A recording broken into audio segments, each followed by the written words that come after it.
ஆட்சிக்கு வருவதற்கு முன்பு மக்கள் எதிர்பார்க்கின்ற திட்டங்கள் நிறைவேற்றப்படும். இதுவரை எந்த ஒரு ஆட்சி காலத்திலும் கொடுக்க முடியாத திட்டத்திலெல்லாம் மக்களுக்கு வழங்குவேன் என்று வீரவசனம் பேசினார்கள். ஆனால் இந்த நிதிநிலை அறிக்கை இந்த பட்ஜெட்டில் பார்க்கின்ற பொழுது ஒன்றுமே எந்த ஒரு திட்டமுமே முழுமையாக இடம்பெறவில்லை.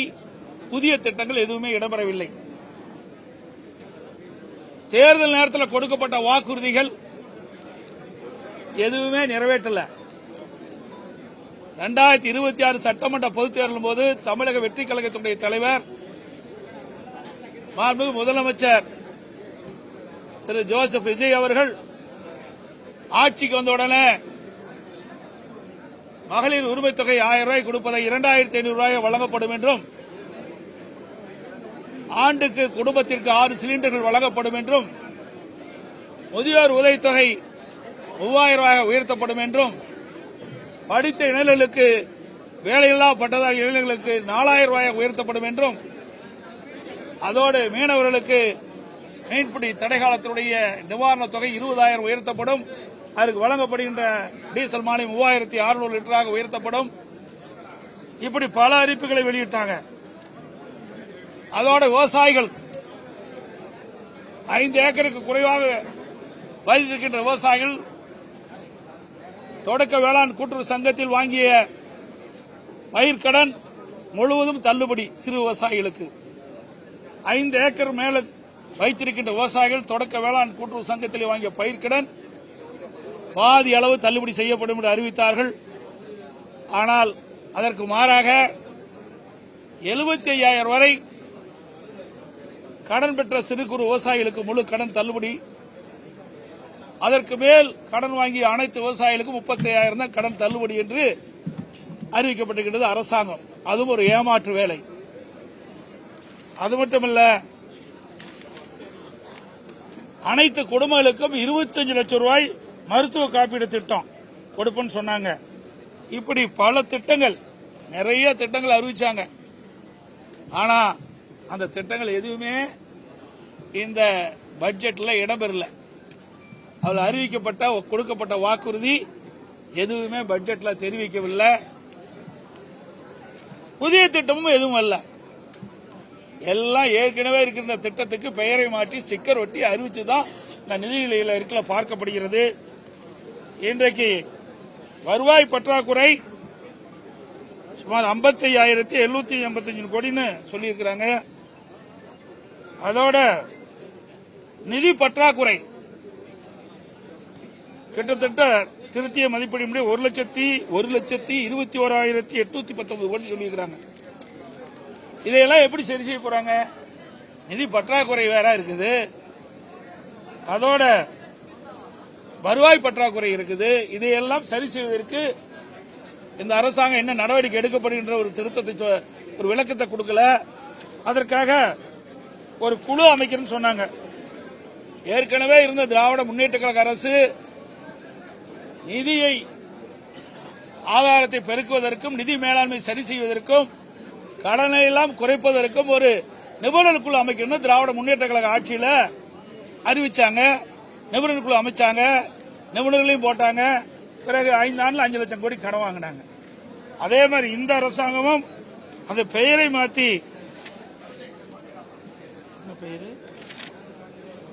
அதுக்கு ஒரு பெயரை வைச்சு, நான் அது பேச பேச குறிச்சேன், நாளைக்கு முழு விளக்கத்தையும் நான் சொல்றேன். அதுக்கு ஒரு பெயர் சூட்டினாங்க. அது உங்களுக்கு நீங்க கேட்டிருப்பீங்க. அந்த அதுல 5 பேர் கொண்ட உறுப்பினர் போட்டு அவர்கள் இந்த நிதி நீரையை சரி செய்யும் சொல்றாங்க. எப்படி சரி செய்ய முடியும்?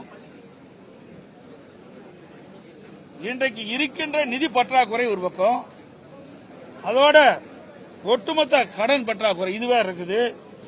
இந்த ஒட்டுமொத்த கடன் நீங்க பாத்தீங்களா, திருத்திய மதிப்பீடுபடி 10,98,768 கோடி கடன் இருக்குது இன்றைய சூழ்நிலையில்.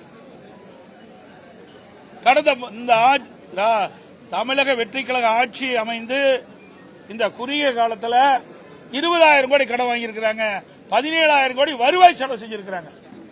அப்படின்னா எப்படி ஏற்கனவே இருக்கிற கடனை திருப்பி செலுத்த முடியும்? எப்படி புதிய திட்டத்திற்கு வருமானம் இல்லாம செயல்படுத்த முடியும்? அதுக்கெல்லாம் தக்க விளக்கமே இல்லை. ஆக இந்த அரசாங்கம் எப்பவும் போல திராவிட முன்னேற்ற கழக அரசாங்கத்தில் எப்படி வர்ண ஜோடை செய்து அதை பட்ஜெட் தாக்கல் செஞ்சாங்களோ அதே போலதான் இந்த ஒரு பட்ஜெட் என்று சொல்லி சில அறிவிப்புகளை அப்படியே ஏற்கனவே இருக்கின்ற அறிவிப்புகளை மாற்றி அறிவிச்சிருக்கிறாங்க. அவ்வளவுதான் இந்த பட்ஜெட்ல பார்க்க முடியும். அவர்கள் 2026 சட்டமன்ற பொதுத் தேர்தலில் தமிழக வெற்றிக்கெல்லாம் அறிவிக்கப்பட்ட அறிவிப்புகள் நிறைவேற்றல. இந்த 10,98,768 கோடி எப்படி கடன் அடைக்க போறீங்க? அதோட வருவாய் பற்றாக்குறை 55,785 இருக்குது. நிதி பற்றாக்குறை 1,21,819 கோடி. இதையெல்லாம் எப்படி இந்த அரசாங்கம் சரி செய்யும் என்பது அதற்கு முழுமையான விளக்கமும் இல்லை. இன்றைக்கு இந்த அரசாங்கத்தை பொறுத்த வரைக்கும் கடன் வாங்கித்தான் திட்டத்தை செயல்படுத்த முடிய நிலையில இருக்கின்ற என்பதுதான் யதார்த்தமான உண்மை. எவ்வளவு நாள் கொடுத்தா மட்டும் என்ன கடன்? அதுக்கு என்ன வழிமுறைகள் இருக்குது? ஒரு குழு போட்டா அந்த குழு எப்படி நிதி ஆதாரத்தை பெருக்க முடியும், வருவாயை பெருக்க முடியும்? அந்த வருவாயை பெருக்குவதற்குண்டான வழிமுறைகள் எதுவுமே இதுல தெரிவிக்கலையே.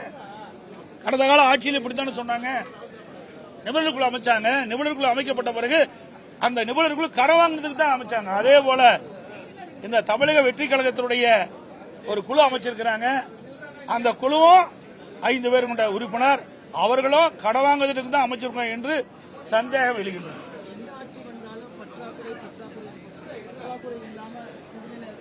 இருக்க வேணும், பற்றாக்குறை இருக்க வேணும். அளவுக்கு மீறி போனா என்ன செய்ய முடியும்?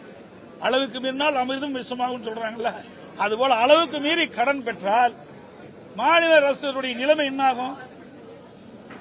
நாளுக்கு நாள் கடனுடைய அதிகரிச்சுட்டே போகுது. ஆக இன்னைக்கு ஒரு புதிய திட்டத்தை அறிவிக்கிறேன்னா அதுக்கு தகுந்த வருவாயை பெருக்கி அதுக்கு தேவையான திட்டத்தை நீங்க கொடுக்கணும்.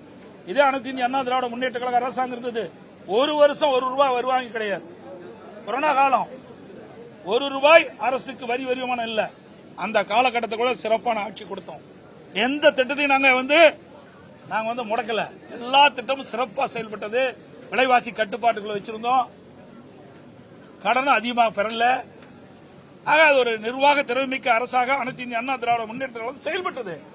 அப்படி கடந்த கால அரசும் இல்ல, இப்போது இருக்கின்ற அரசும் இல்லை என்பதுதான் யதார்த்தமான உண்மை. அதாங்க ஏற்கனவே அதிமுக ஆட்சியில் இருந்த திட்டங்கள் பல திட்டம். தாலிக்கு தங்கம் திட்டம் அப்படியே கொண்டு வந்துட்டாங்க. விலையில்லா கறவை மாடு ஆடுகள் திட்டம் கொண்டு வந்திருக்கிறாங்க. பெண்கள் பாதுகாப்பு காவல் திட்டம், இதையெல்லாம் அதிமுக ஆட்சியில் கொண்டு வரப்பட்ட திட்டம். இதையெல்லாம் ஏற்கனவே தொடர்ந்த திட்டத்தை தான் அது இதுக்கு ஒரு பெயரை சொல்லி அந்த திட்டத்தை ஸ்டிக்கர் ஒட்டி அறிவிச்சிருக்காங்க. சார் இன்னும் பல திட்டங்க. நடந்தாய்வாளி காவிரி திட்டம் ஏன் நிதி ஒதுக்கீடுல எவ்வளவு போராடணும்? மேட்டூர் அணையிலிருந்து திறக்கப்படுகின்ற நீர் கடல்ல கலக்கின்ற வரை அந்த நீர் சுத்தமாக இருக்க வேண்டும் என்பதற்காகத்தான் அனைத்து இந்திய அண்ணா திராவிட முன்னேற்ற கழக அரசு இருக்கின்ற பொழுது, நான் முதலமைச்சர் இருக்கின்ற பொழுது பாரத பிரதமரை சந்தித்து கோரிக்கை வைத்தேன். கோரிக்கை ஏற்று நாடாளுமன்ற கூட்டுக்குழுல அதை அறிவிச்சாங்க. அறிவிச்ச பிறகு 2 வருஷத்துக்கு முந்தி மத்திய அரசாங்கம் அதற்காக 11,250 கோடி நிதி ஒதுக்கீடு செய்யப்பட்டது. கடந்த கால அரசு அதை நீர்வளத்துறை இதுல மானிய கோரிக்கையில அதுல திட்டத்தை கொண்டாந்து அறிவிச்சாங்க. மாநில அரசு 40%, மத்திய அரசு 60%. அதை காண்பிக்கவே இல்லை. எவ்வளவு அருமையான திட்டம். மாசுபட்ட நீர் நதியில கலக்கக்கூடாது.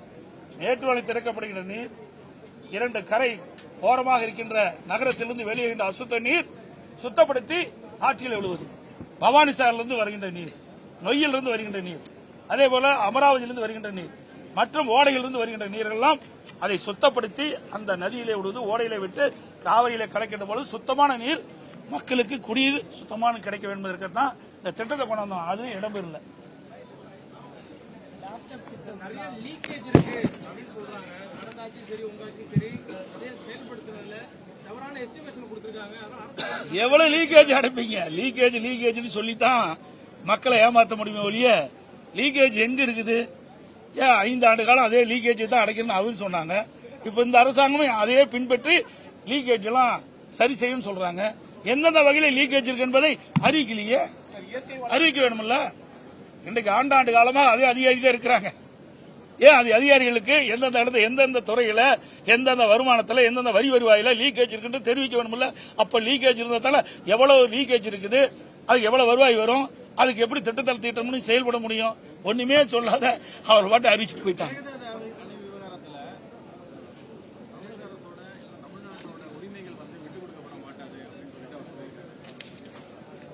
விட்டு கொடுக்க மாட்டாது என்று சொல்றாரு.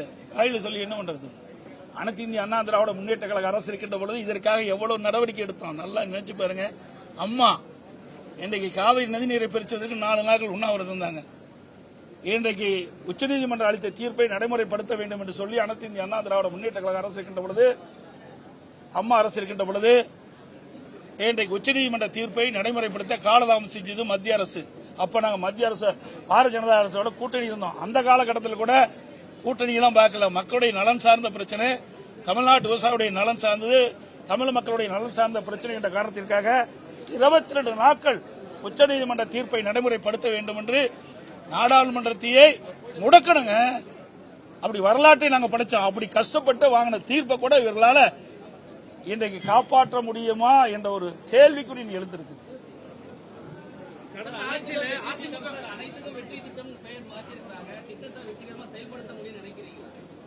அவர் வெற்றின்னு சொல்லிட்டு இருக்கிறாங்க.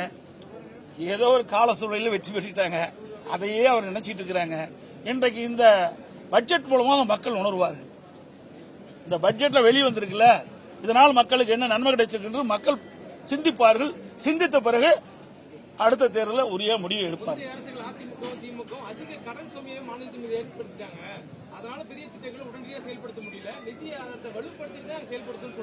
எங்க நிதி ஆதாரத்தை நீங்க தான் 1,27,000 கோடி நீங்க இருக்குன்னு சொல்லிக்கிறீங்க.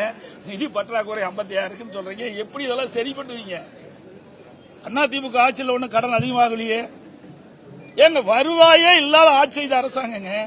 அந்த காலகட்டத்தில் கூட பொதுமக்கள் பாதிக்கக்கூடாது என்பதற்காக, ஏழை மக்கள் பாதிக்கக்கூடாது என்பதற்காக ரேஷன் கடையில் 11 மாசம் உணவுப் பொருட்கள் விலை இல்லாம கொடுத்தோம். குடும்ப அட்டைக்கு 1000 ரூபாய் கொடுத்தோம். சென்னையில் மீண்டும் 1000 ரூபாய் கொடுத்தோம் குடும்ப அட்டைக்கு.